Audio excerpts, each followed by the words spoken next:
bonjour, la route du Rhum, c'est pour les professionnels, mais aussi les amateurs. Parmi eux, on a rencontré Maxime sur son bateau Azeo. En équipage, en solitaire.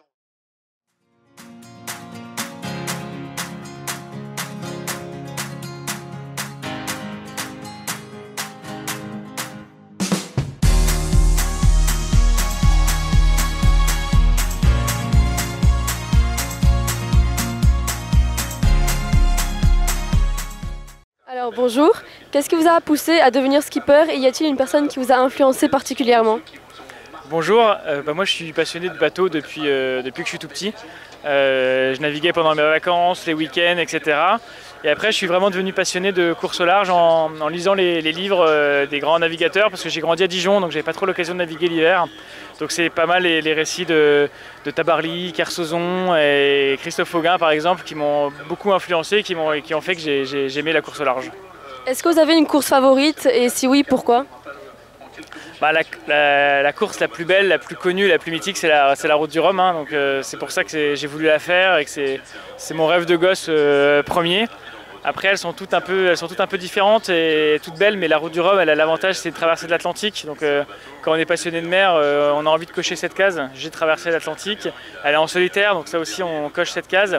Et en plus on participe à probablement, je pense, à la course la plus connue au moins en France. Donc, enfin, je pense que pas grand monde peut dire que c'est pas la plus belle.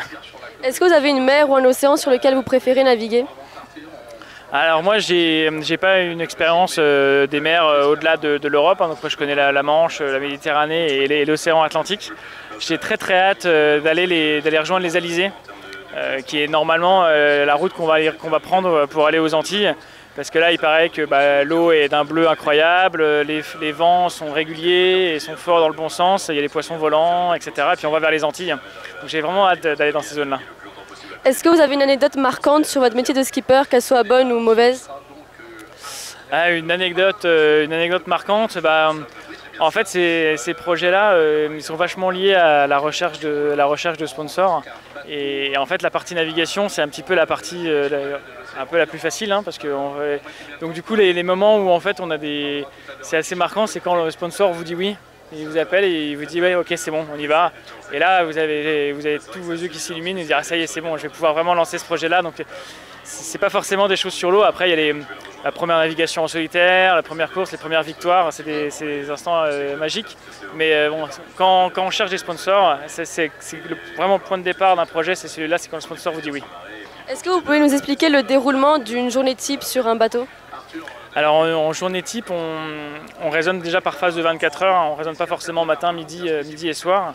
Tout est beaucoup conditionné par les informations météo qu'on reçoit. Et en fait, elles sont disponibles à heure fixe.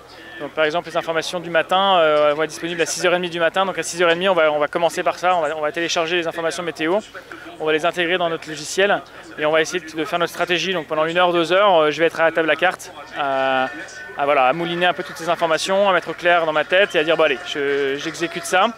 Et le reste de la journée, on va mettre le plan à exécution. Donc s'il faut manœuvrer, on va manœuvrer. Et puis on va faire en sorte que le bateau aille vite. Et dès qu'on a des périodes entre guillemets de stand-by où tout est un peu calé, on va chercher à se reposer. Donc on fait des siestes, mais pas plus de 30 minutes, enfin, en tout cas pour moi, qu'on essaie d'enchaîner le plus possible. Mais toutes les 30 minutes, c'est important de se réveiller pour être sûr que tout va bien sur le bateau, qu'il n'y a pas quelque chose qui déconne. Et puis voilà, et puis s'alimenter. Et puis en fait, on va dormir plus la journée que la nuit. Parce que la nuit, il y a moins de visibilité, donc il faut faire plus de veille. S'il y a des bateaux de pêche, des cargos, etc. Et puis la nuit, il y a aussi beaucoup plus de changements de vent. Donc potentiellement, les manœuvres sont plus à faire la nuit, en tout cas à la tombée de la nuit. Et donc voilà, on va être beaucoup rythmé par les conditions météorologiques. En une phrase, que représente pour vous la course en solitaire? La course en solitaire, c'est ce que je trouve le plus gratifiant pour une personne parce que tout ce que vous faites, vous êtes le seul responsable. Donc si vous le faites mal, ça ne sert à rien de chercher un responsable, c'est forcément vous. Et à l'inverse, si vous le faites bien, vous avez un petit sentiment de fierté, d'accomplissement de soi et qui est assez fort. Et là, ça va être ma plus longue course en solitaire. Et j'ai vraiment envie de ça, j'ai vraiment envie de me dire à l'arrivée que tu as réussi à traverser l'Atlantique en solitaire. En tant qu'amateur, comment arrivez-vous à boucler votre budget? Alors moi j'ai l'immense chance c'est que mon sponsor c'est l'entreprise de laquelle je suis salarié. Donc c'était plus facile de faire contact, etc. Après c'est pas la totalité du budget. Donc il y a des problématiques, hein, même si on est à quelques jours du départ, je recherche encore des sponsors, parce qu'il manque un petit peu de budget. c'est jamais bouclé, mais en même temps, à un moment donné, il faut bien se dire, allez, j'y vais quand même. Et puis je suis pas dans les conditions optimales, mais c'est quand même pas mal. Donc il faut boucler son budget, mais il faut à un moment se dire aussi, bon bah j'y vais quand même. Et du coup, actuellement, à combien il s'élève votre budget? Le budget total sur 2 ans d'une participation à la Route du Rhum, de mon côté, il s'élève à 160 000 €. Merci. Merci. Nous le remercions et nous le soutenons tous sur #OnEstLarge. Au revoir, à demain.